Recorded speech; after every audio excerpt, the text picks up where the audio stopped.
Sudarshan news के प्रधान संपादक और धर्म योद्धा डॉक्टर सुरेश चवाणके जी नोएडा स्थित महर्षि मंदिर स्कूल पहुंचे हैं, जहां उन्होंने अपने प्रेरणादायक भाषण से बच्चों और उनके माता पिता और विद्यालय के अध्यापकों को हिंदुत्व के प्रति जागरूक किया है। इस दौरान विद्यालय के प्रधानाचार्य ने भी डॉक्टर चवाणके जी के विचारों से प्रेरित होकर अपने अनुभव साझा किए।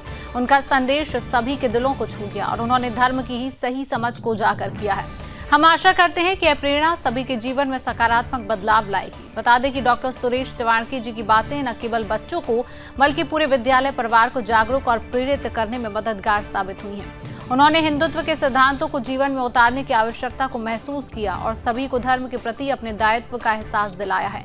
उनका ये भाषण निश्चित रूप से सभी के जीवन में एक नई दिशा और सशक्तिकरण की भावना लेकर आएगा।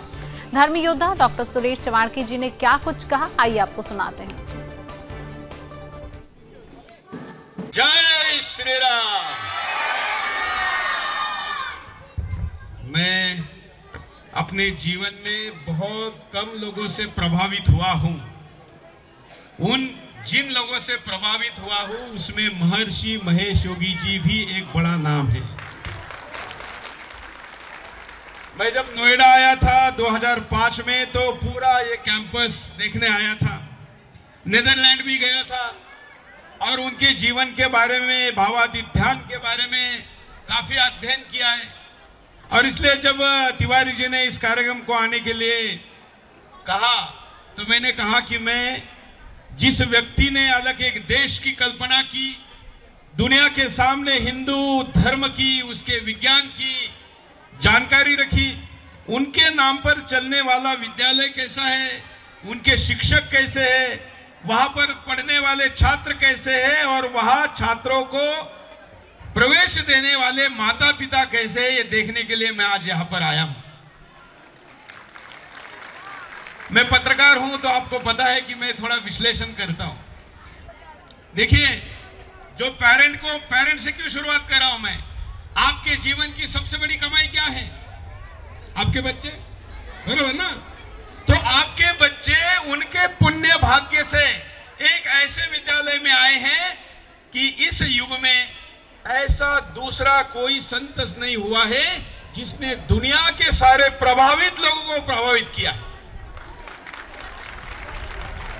एक ओशो भी है, लेकिन वो विद्रोही थे और उन्होंने कई लोगों से पंगा भी लिया था, उनके विषय अलग थे, लेकिन जिनके सम्मान में सहमति थी, ऐसे महापुरुष जिन्होंने हिंदुस्तान की भूमि से बाहर जाकर अपना और अपने धर्म का मान सम्मान बढ़ाया, उनका नाम महेश योगी जी है।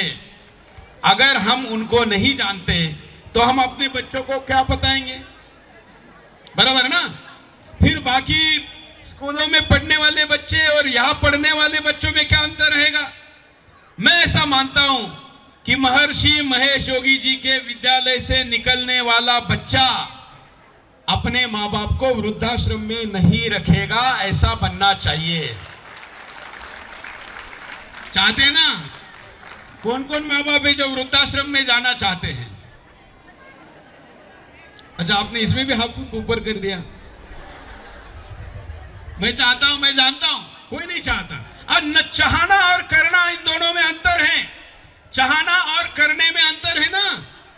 आप चाहते हैं, लेकिन अपने बच्चों से सच में कितना करा रहे हैं? मैं एक अगला प्रश्न पूछता हूं। चलिए, आपने महर्षि महेश योगी जी को नहीं पूछा, नहीं पढ़ा, कितने पेरेंट्स हैं जो भावातीत ध्यान करते हैं?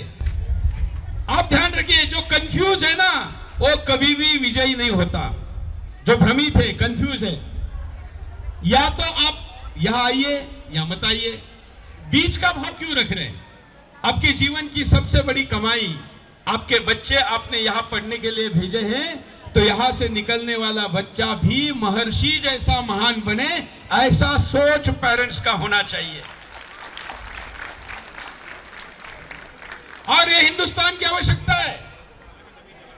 आप में से कितने लोग जानते हैं कि महर्षि जी ने एक अलग देश बनाया था, उसकी कल्पना की थी, उसका राजा बनाया था, उसका मंत्रिमंडल बनाया था, उसकी करेंसी बनाई थी, मतलब जैसे रुपया है, जैसे डॉलर है।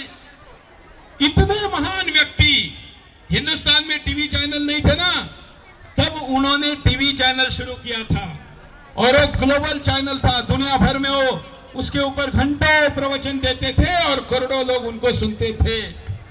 आप कभी कभी होता है ना कि धक्के से भी आदमी मंदिर तक चला जाता है, उसको बहुत ज्यादा पता नहीं होता। मुझे लगता है यहाँ पर ज्यादातर पेरेंट्स अच्छे ऐसे हैं जो गलती से यहाँ तक पहुंच गए हैं, लेकिन मंदिर में पहुंच गए हो तो आप भाग्यशाली हो, आपके लिए ताली बजाए। भले किसी भी कारण से पहुंचे हो, कोई तो आपका पुण्य कर्म रहा होगा जिस कारण ईश्वर आपको यहाँ लेकर आया। अब यहाँ आए हैं तो यहाँ का होना चाहिए कि नहीं? यहाँ का होना चाहिए कि नहीं? आपका बच्चा आपके सपनों वाला होना चाहिए कि योगी जी के सपनों वाला होना चाहिए? महर्षि महेश योगी जी का सपना जो मानवता के लिए उन्होंने देखा है वो आपसे बड़ा है। आप अपने बच्चों के लिए जितना सोच रहे उससे ज्यादा महेश योगी जी ने मानवता के लिए सोचा है। उन्होंने कहा था कि हर व्यक्ति के अंदर की प्रतिभा का संपूर्ण उपयोग विश्व शांति में होना चाहिए। आज हम केवल बच्चों को पढ़ाने, उनको जॉब दिलवाने, 2 फ्लैट है तो 3 करवाने, 3 BHK तो 4 BHK करवाने, 4 BHK तो एक बंगलो करवाने, यही तक सोचते हैं। प्रिंसिपल साहब, आपको ज्यादा काम करने की जरूरत है। आप पेरेंट्स की भी क्लास लगाइए और उनको भी बताइए कि उन्होंने क्या करना जरूरी है। देखिए, मैं बहुत मीठी मोटी बातें करके भी जा सकता था ना, है ना, लेकिन मैं कोई पॉलिटिकल आदमी नहीं हूं। मुझे हिंदुस्तान बनाना है। इस देश का नेतृत्व आपका बच्चा करे, समाज का हो, शैक्षणिक क्षेत्र का हो, सामाजिक क्षेत्र का हो, राजनीतिक क्षेत्र का हो, वो संस्कारी करेगा तो अच्छा रहेगा। चोर डकैत का बेटा करेगा तो क्या होगा? देश लूटा जाएगा। देखिए, मैं कल्पना करके आया था कि मैं महेश योगी जी के विद्यालय जा रहा हूं, तो मेरी महिला भगिनी से तो कोई कंप्लेंट नहीं है, वो साड़ी में है, लेकिन जो टीचर्स आए हैं ना, आप क्यों ये ईसाई ड्रेस पहन के खड़े हैं? सच बोल रहा हूं मैं, क्यों पहने हैं? आपसे आपके बच्चे सीखेंगे। प्रिंसिपल साहब, आप भी ये क्या आप पहन रहे हैं? इसकी ये ऐसे पहनने वाले वहां आते थे, महर्षि के पास आकर लोगों ने ऐसे कपड़े छोड़ दिए। तो अगर या तो हम कन्विंस हैं या तो हम कंफ्यूज हैं।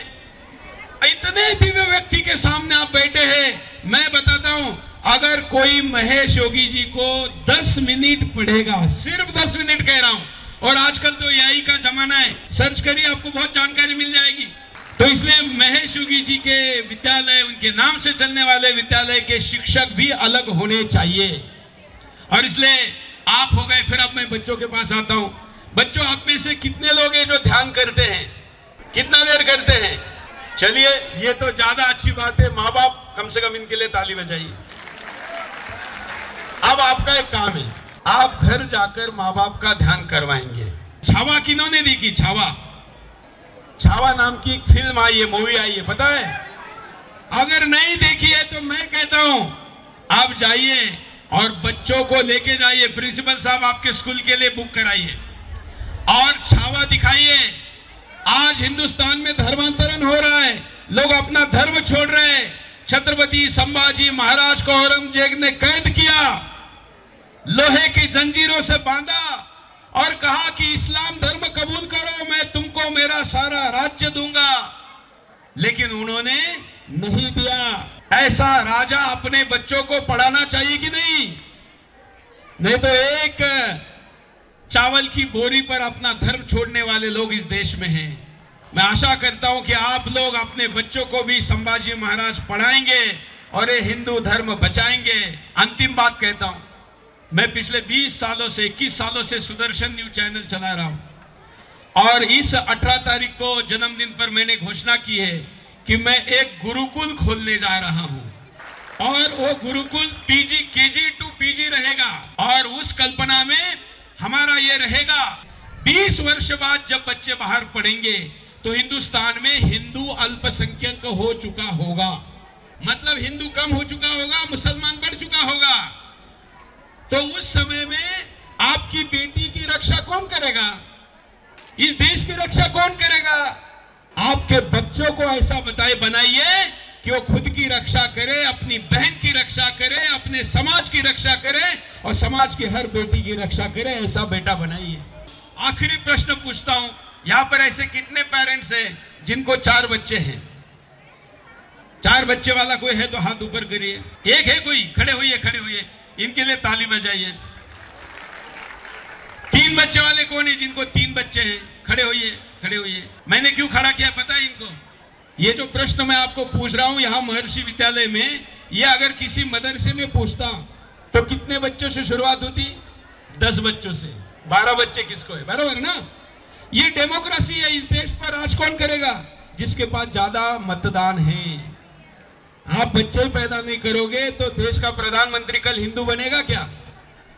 हाँ, तो फिर आपकी कमाई, आपका ये फ्लैट, इसकी कीमत बढ़ेगी कि घटेगी? जहां मुसलमान संख्या बढ़ती है वहां के प्रॉपर्टी के रेट बढ़ते हैं कि घटते हैं? घटते हैं। तो आपकी जो प्रॉपर्टी आज है, जो खून पसीने के कमाई से आप खरीद रहे हैं, इसके रेट कल बढ़ेंगे कि घटेंगे? तो आपकी प्रॉपर्टी बचाने के लिए, धर्म बचाने के लिए, राष्ट्र बचाने के लिए आपको कम से कम एक बच्चा ज्यादा पैदा करना चाहिए। और आपको लगता है कि बहुत खर्चा है, अगर हम तीसरा बच्चा पैदा करेंगे 2 ही नहीं संभाल पा रहे, तो ऐसे परिवारों की बच्चों की पढ़ाई की 100% खर्चे की जिम्मेवारी मैं लेने के लिए तैयार हूं। कई लोगों को मेरी बातें आज अटपटी लगेगी, लेकिन कुछ लोगों को मेरी बातें आज, कुछ को कल, कुछ को 1 साल बाद, कुछ को 5 साल बाद ध्यान में आएगी। और वो ध्यान में आएगी तब लगेगा कि पहले दिन सुना होता तो अच्छा होता। तो महर्षि महेश योगी जी का मैं धन्यवाद करता हूं कि उन्होंने मेरे भाग्य में यहाँ आने का योग बनाया। मैं यहाँ आ पाया और आपके सामने ये संबोधन रखा, और आप लोगों को आपके बच्चे प्रभु रामचंद्र जी जैसे बने, ये आशीर्वाद देकर अपना संबोधन समाप्त करता हूँ। जय श्री राम। आज हम महर्षि विद्या मंदिर नोएडा में स्थित एक स्कूल है जो हिंदुत्व महर्षि जी की तस्वीर आपको दिखाते हैं। आज हम उस स्कूल में खड़े हैं, उस मंदिर में खड़े हैं। उसके प्रधानाचार्य जी से हम पूछना चाहेंगे, सर हम यहाँ पर आए, जो है सुरेश चौहान के जी ने बहुत प्रेरणा दी आपको। बहुत अच्छा लगा। किस तरह से प्रेरणा मिली, किस तरह से बच्चों को आप आगे का सिखाना चाहेंगे जिस तरह से उन्होंने बताया? हाँ, देखिए, मैं पहले बताना चाह रहा था कि हम महर्षि विद्या मंदिर स्कूल पूरे इंडिया में 173 स्कूल्स हैं हमारे सर। हमारा जो स्कूल का सर बेस है, वो बेस ही हमारा सनातन धर्म, ध्यान, प्राणायाम और भावातीत ध्यान करते हैं बच्चे हमारे यहाँ, योगा, हमारा बेस ही यही है। तो आज जो चौहान साहब ने बोला, हालांकि चौहान साहब जो है किसी परिचय के मोहताज नहीं है, उनको तो अगर गूगल में आप एक क्लिक करेंगे तो आप हिंदुत्व और कट्टर हिंदुत्व के बारे में आपको सारी जानकारी होंगी। आज उन्होंने हमारे पेरेंट्स से बहुत सारे चुभते हुए प्रश्न पूछे जो कि इतने अच्छे लगे, जो कि आज की ज़रूरत है कि आप क्या पूछ रहे हैं। कोई भी व्यक्ति आता है और मीठा मीठा बोल के जाता है तो शायद पब्लिक खुश हो जाती है, लेकिन आज हमारे पेरेंट्स को दिल से ये महसूस हो रहा होगा कि चौहान साहब के आने की उपयोगिता मालूम पड़ी। हिंदुत्व को लेके जिस तरह से उन्होंने सच्चाई लोगों के सामने रखी, उस पर क्या कहना चाहेंगे? किस तरह से उससे प्रेरणा मिली? बहुत बहुत बड़प्पन वाली बात उन्होंने बोली, जो कि जल्दी से कोई बोल नहीं सकता, सोच भी नहीं सकता। बोलना तो बहुत दूर की बात है। उन्होंने यहाँ तक बोल दिया कि आप 3 बच्चे पैदा करिए और तीसरे बच्चे का खर्चा वो। तो यहाँ पर हम अभी प्रधानाचार्य जी से बात कर रहे थे, किस तरह से हिंदुत्व को लेकर सुरेश चौहान की ने किस तरह से प्रेरणा दी बच्चों को, आगे उस पर विचार करेंगे प्रधानाचार्य जी। कैमरामैन चंदन के साथ मैं रिमझिम सिंह, सुदर्शन न्यूज़, नोएडा।